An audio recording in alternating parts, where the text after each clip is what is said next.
So, what was the inspiration for Let Me Tell You About the Time the English Department Tried to Abduct Me? A plethora, really. Life? You know, the usual. We all live really strange lives, but we're conditioned to think that we are all, mostly, equally mundane. And you don't like that? Absolutely. To me, the strange, the inexplicable, is what I crave. Why be normal when I could be me?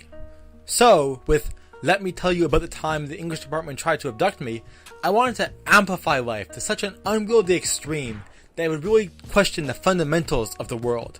You see, I took various experiences I've had throughout my life. You know, some I had dreamt, some I falsely recalled, some that kind of happened, and then I modified them. I molded them into caricatures. The fact that such overtly absurd things keep happening in the story under a veneer of normality, I really hope that the audience would consider how incontrovertibly ridiculous the world really is, you see. What's an example of the world being ridiculous? Well, a lot of people don't really understand death. People see it as an adversary, but really, without death, life doesn't have any properties. Death is the guarantee which crafts life. Same with the truth, eh? I believe in, well, it's not that I don't believe in anything. I believe in nothing. Nothing? It's quite liberating. The idea everything is mostly a void, that there's not some cosmic mandate to which I must bend. There just is, man. Earlier you mentioned that you amplified real-life experiences. Could you give an example? Let's start with the title. The English department abducted you? In essence, I was walking through the hallway one day at school, I despair, but there was a hold insecure. As I passed the English office, one of the teachers, how do I put this? He, yanked me into the room, like both hands firmly on my shoulders. He thought it was a lockdown and was saving me, quote unquote, but obviously it wasn't a lockdown. And that's how it all started? Well, yes and no. I didn't really think to write the story until my bravado swelled. Why? Well, one of my friends wrote a short story about a fictionalized version of me. That's where the name Jasper comes from. But you see, I thought I could do a better job. At first, I didn't know what I was going to do, but then, in a great avalanche, it all struck me. What if the English department was actually CSIS? And from there, I just worked it all into a progression of absurdist events. And it was like a narrative, Why CSIS? I'm Canadian. Would you say that this is Canadian literature? Well, I'm from Canada. I live in Canada. The story probably makes more sense if you're familiar with Canada, specifically Toronto, but I wouldn't call the story Canadian literature. I find the whole concept incredibly stupid. I mean, my writing and the criminal code are both written by Canadians in Canada, but obviously they're not in the same vein. Most people wouldn't call statute literature. But why not? I suppose so. Let's talk about your rhetorical style. It's obviously unique. How would you describe it, and where did it come from? I feel that my style ostensibly deeply reflects me.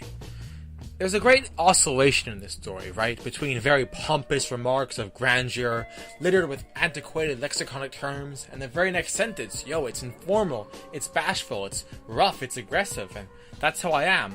I'm both worlds. And I think they're both incredibly stupid. Then why write like that? Well, I like to think it's engaging, but really, I am what I am. The idea that there's a raison d'etre for everything, it's absurd.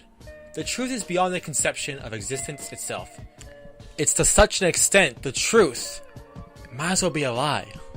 The supporting characters of the story aren't as fleshed out as Jasper Drexler. Was that intentional, or because he's an analog for you, did you feel like you only understood him as a character? Well, he is me, but I am not him. People aren't monoliths, more like a chimera.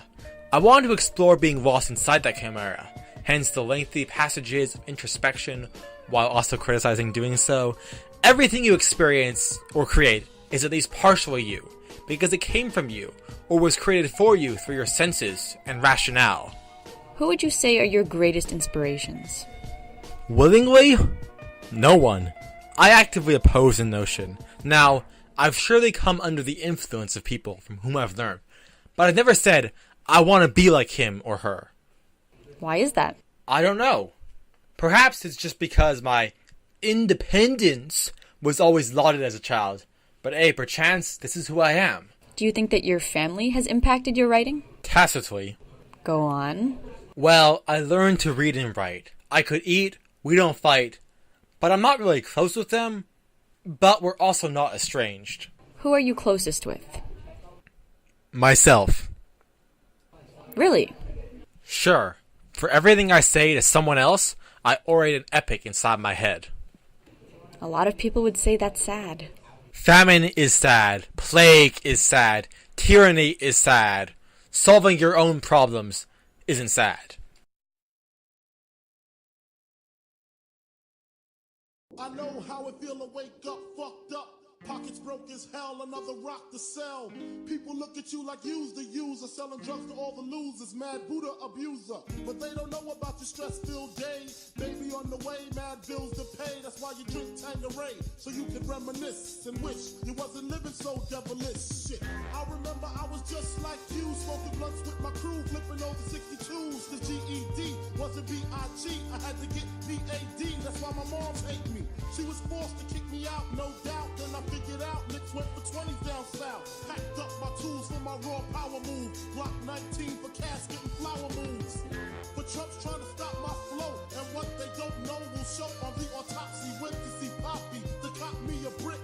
Asked for such a siren, he wasn't trying to hear it. Smoking mad Newports cause I'm doing court for an assault that I caught in Bridgeport, New York. Catch me if you can like the gingerbread man. You better have your gat in hand, cause man...